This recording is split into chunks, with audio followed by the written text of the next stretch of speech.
क्या आपने कभी सोचा है कि जीवन के शोरगुल, चुनौतियों और अनिश्चितताओं के बीच मन की परम शांति कैसे पाई जा सकती है? क्या आप भी हर रोज सुबह उठते ही आने वाले दिनों की जंग लड़ने की तैयारी में खुद को थका हुआ महसूस करते हैं? क्या आप अपनी भावनाओं के गुलाम बन गए हैं या बाहरी परिस्थितियों के हाथ की कठपुतली?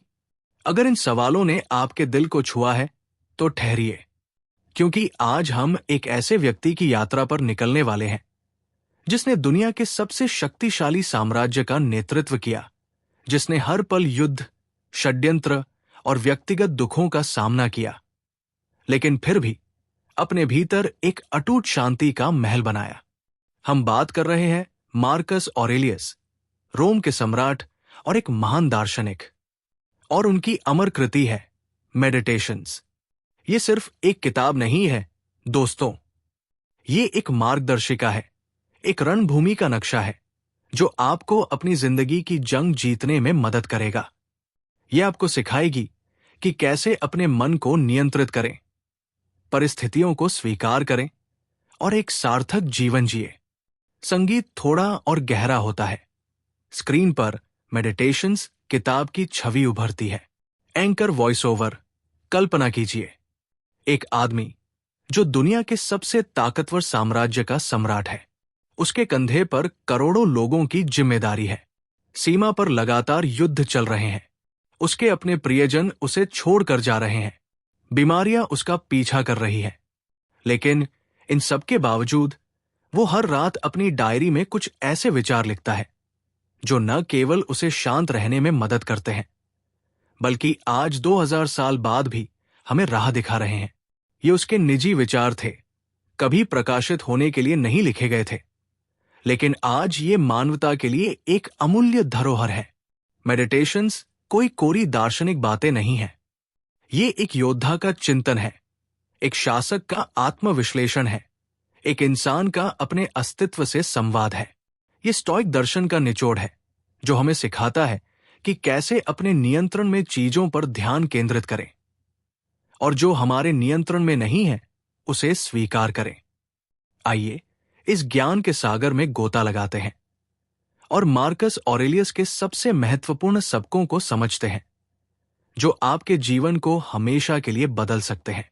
The power of Marcus Aurelius हमें जो सबसे पहला और सबसे महत्वपूर्ण सबक सिखाते हैं वो है धारणा की शक्ति। वे कहते हैं चीजें हमें परेशान नहीं करती, बल्कि उन चीजों के बारे में हमारी धारणाएं हमें परेशान करती है। सोचिए, आपकी सुबह की शुरुआत खराब होती है, आप सड़क पर जाम में फंस जाते हैं, कोई आपको काटता है, आपका मूड खराब हो जाता है, आप पूरे दिन चिड़चिड़े रहते हैं। क्या सच में जाम या उस व्यक्ति ने आपको परेशान किया? नहीं, उस जाम या व्यक्ति के बारे में आपकी धारणा ने आपको परेशान किया। आपने उसे एक व्यक्तिगत अपमान या एक असहनीय बाधा के रूप में देखा। मार्कस हमें सिखाते हैं कि बाहरी घटनाएं तटस्थ होती हैं, उन्हें अच्छा या बुरा बनाने का काम हमारा मन करता है। जब बारिश होती है तो एक किसान उसे अमृत समझता है और एक पिकनिक प्लान करने वाला उसे दुर्भाग्य। बारिश तो वही है, लेकिन धारणाएं अलग अलग है। ये एक गेम चेंजर है। इसका मतलब है कि आप अपनी भावनात्मक प्रतिक्रियाओं के मालिक हैं। कोई आपको गाली देता है, आप चुन सकते हैं कि आप गुस्सा हो या आप ये सोचे कि वो व्यक्ति शायद किसी दर्द से गुजर रहा है या उसकी अपनी असुरक्षाएं हैं। आप ये चुन सकते हैं कि आप उस पर ध्यान न दें। मार्कस कहते हैं यदि कोई आपको चोट पहुंचाता है तो चोट पहुंचाए जाने की आपकी धारणा को खत्म करें और चोट खुद ही गायब हो जाएगी। ये मन की सबसे बड़ी शक्ति है। आप अपनी दुनिया को कैसे देखते हैं ये पूरी तरह आपके नियंत्रण में है। क्या आप दुनिया को दुश्मनों से भरी एक खतरनाक जगह के रूप में देखते हैं या अवसरों और सीखने से भरी एक यात्रा के रूप में? अपनी धारणाओं को बदलिए और आपकी दुनिया बदल जाएगी। जो आपके नियंत्रण में है उस पर ध्यान दे, ये स्टोइक दर्शन का आधार है और मार्कस ऑरेलियस ने इसे अपनी जीवन शैली का अभिन्न अंग बनाया। वे हमें याद दिलाते हैं कि जीवन में बहुत कुछ ऐसा है जिस पर हमारा नियंत्रण नहीं है। मौसम, दूसरों की राय, अतीत की घटनाएं, भविष्य के परिणाम, बीमारी, मृत्यु, ये सब हमारे नियंत्रण से बाहर है। लेकिन हमारे नियंत्रण में क्या है? हमारे विचार, हमारे निर्णय, हमारी क्रियाएं, हमारी भावनाएं, हमारा चरित्र। मार्कस हमें सिखाते हैं कि अपना सारा ध्यान और ऊर्जा उन चीजों पर केंद्रित करें जिन पर हमारा नियंत्रण है। जब आप ऐसा करते हैं तो आप अजेय हो जाते हैं। आप ट्रैफिक जाम को नियंत्रित नहीं कर सकते, लेकिन आप अपनी प्रतिक्रिया को नियंत्रित कर सकते हैं।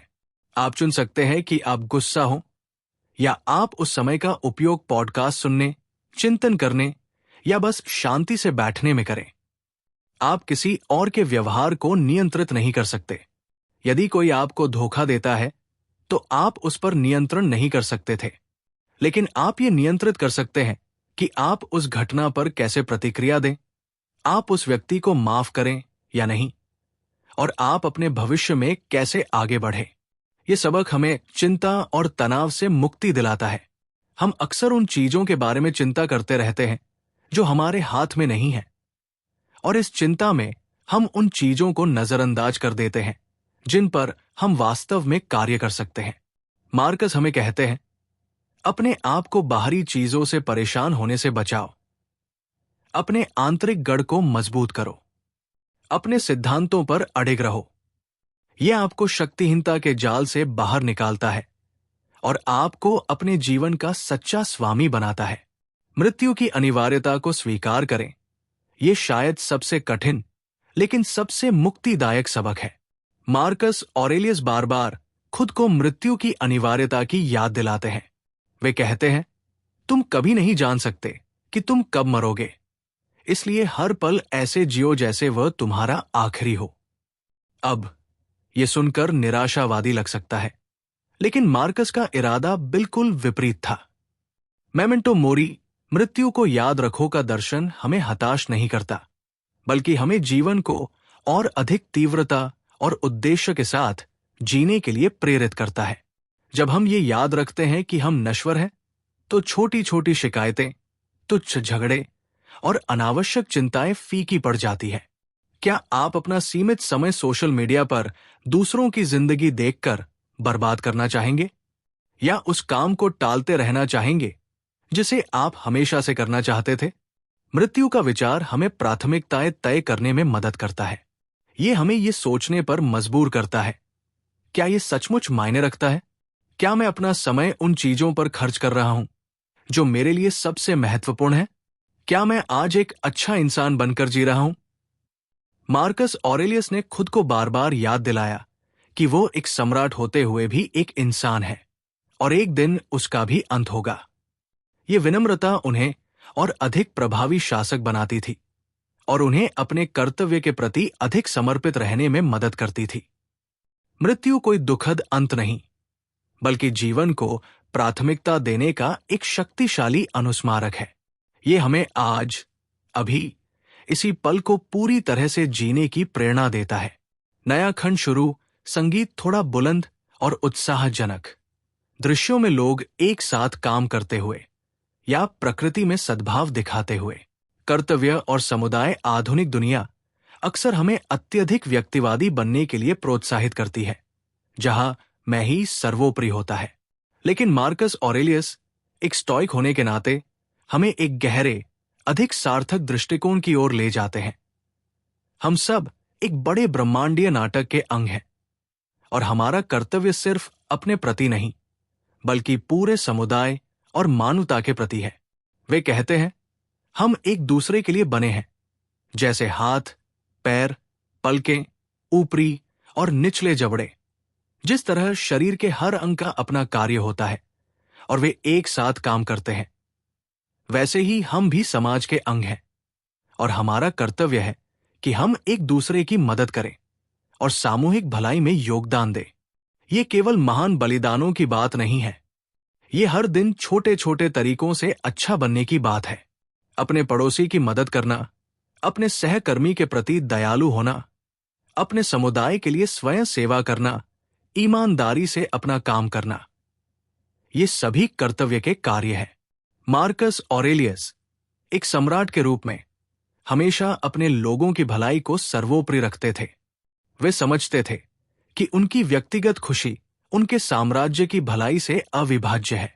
ये सबक हमें अकेलापन और अलगाव की भावना से बाहर निकालता है। ये हमें एक बड़े उद्देश्य से जोड़ता है।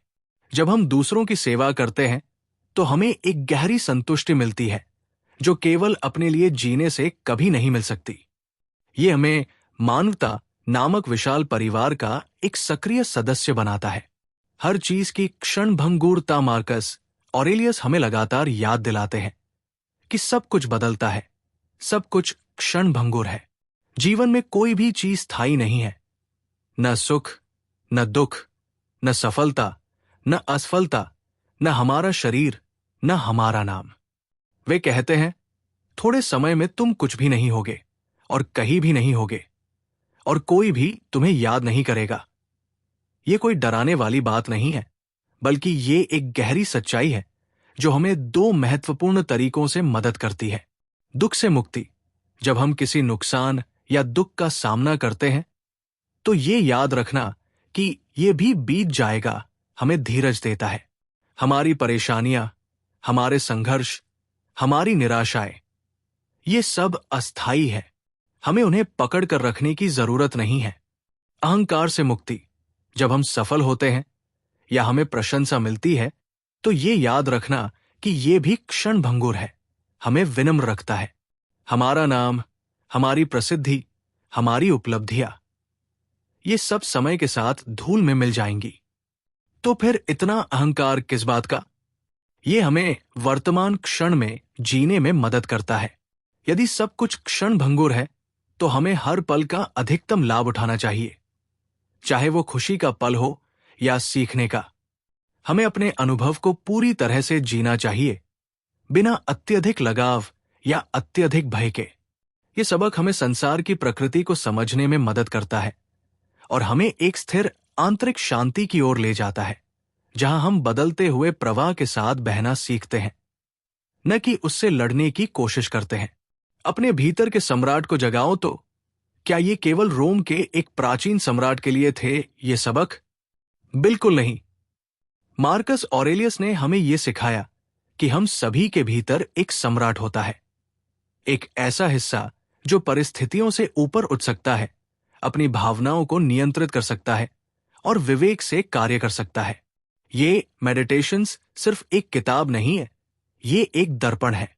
ये हमें हमारे अपने भीतर झांकने, हमारी कमजोरियों को पहचानने और हमारी आंतरिक शक्ति को जागृत करने के लिए प्रेरित करती है। आप भी अपनी जिंदगी की रणभूमि में एक योद्धा है। आप भी अपनी व्यक्तिगत चुनौतियों, अपने दैनिक युद्धों का सामना कर रहे हैं। लेकिन मार्कस ऑरेलियस का दर्शन आपको हथियार नहीं, बल्कि एक अजेय मानसिकता देता है। जब आप गुस्सा महसूस करें तो याद रखें धारणा की शक्ति। जब आप चिंतित हो तो याद रखें जो आपके नियंत्रण में है उस पर ध्यान दें। जब आप टालमटोल करें तो याद रखें मृत्यु की अनिवार्यता।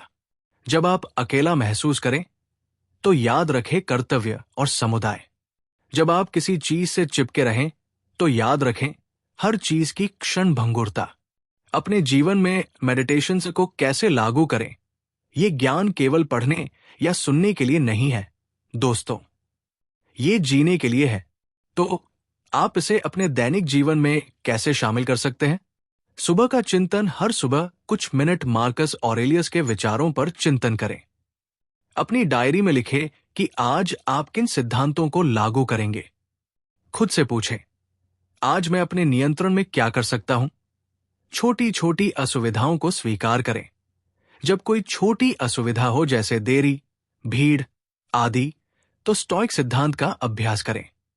अपनी प्रतिक्रिया को नियंत्रित करें। इसे एक अवसर के रूप में देखें, न कि बाधा के रूप में।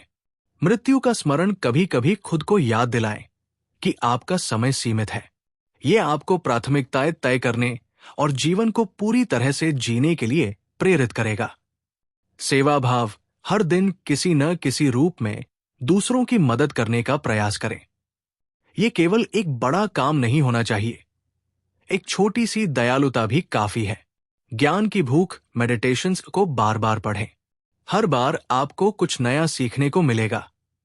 ये एक ऐसी किताब है जो जीवन भर आपके साथ विकसित होती है। अपने भीतर के सम्राट को जगाओ।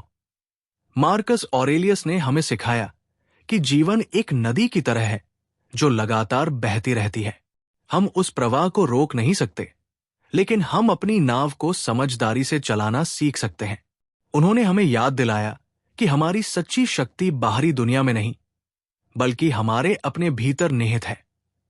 हमारे विचारों को नियंत्रित करने की क्षमता में, हमारी प्रतिक्रियाओं को चुनने की क्षमता में और अपने सिद्धांतों पर अडिग रहने की क्षमता में। ये मेडिटेशंस सिर्फ एक किताब नहीं है, ये एक जीवन शैली है। ये आपको कमजोरियों से ताकत की ओर ले जाएगी, अनिश्चितता से स्पष्टता की ओर और अशांति से परम शांति की ओर। तो उठो, अपने भीतर के सम्राट को जगाओ, मार्कस ऑरेलियस के ज्ञान को अपनाओ और अपने जीवन के हर पल को एक उद्देश्य, एक दृढ़ता और एक अटूट शांति के साथ जियो। आपकी जिंदगी की सबसे बड़ी जंग आपके बाहर नहीं, बल्कि आपके भीतर लड़ी जाती है। और आप, मेरे दोस्त, इस जंग को जीत सकते हैं।